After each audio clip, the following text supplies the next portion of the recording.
पंजाबी दी कहानी हजे ख़त्म नहीं हुई। ਇਹਦਾ ਦਿਲ ਜ਼ਖਮੀ ਜ਼ਰੂਰ ਹੈ ਪਰ ਹਜੇ ਵੀ ਤੜਕ ਰਿਹਾ ਹੈ।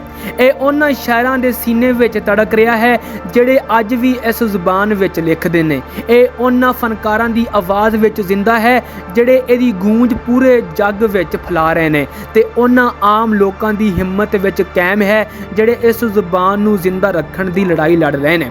ਪੰਜਾਬੀ ਦਾ ਮੁਸਤਕਬਲ ਕਿਸੇ ਸਰਕਾਰ ਜਾਂ ਅਦਾਰੇ ਦੇ ਹੱਥ ਵਿੱਚ ਨਹੀਂ, ਇਹਦਾ ਮੁਸਤਕਬਲ ਦੋਸਤੋ ਤੁਹਾਡੇ ਤੇ ਸਾਡੇ ਹੱਥ ਵਿੱਚ ਹੈ, ਸਾਡੀ ਜ਼ੁਬਾਨ ਤੇ ਹੈ। ਇਹ ਇਸ ਗੱਲ ਤੇ ਹੈ ਕਿ ਅਸੀਂ ਇਹਨੂੰ ਸ਼ਰਮ ਸਮਝਦੇ ਹਾਂ ਜਾਂ ਸ਼ਾਨ, ਕਿ ਅਸੀਂ ਇਸ ਨੂੰ ਆਪਣੀ ਪਹਿਚਾਣ ਦਾ ਤਾਜ ਬਣਾਉਂਦੇ ਹਾਂ ਜਾਂ ਪੈਰਾਂ ਦੀ ਮਿੱਟੀ।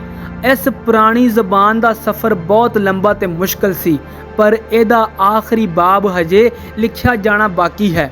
ਕਲਮ ਹੁਣ ਸਾਡੇ ਹੱਥ ਵਿੱਚ ਹੈ। ਸਵਾਲ ਸਿਰਫ ਇਹ ਹੈ ਕਿ ਅਸੀਂ ਇਹਦਾ ਮੁਸਤਕਬਲ ਲਿਖਾਂਗੇ ਜਾਂ ਇਹਦਾ ਮਸੀਹਾ।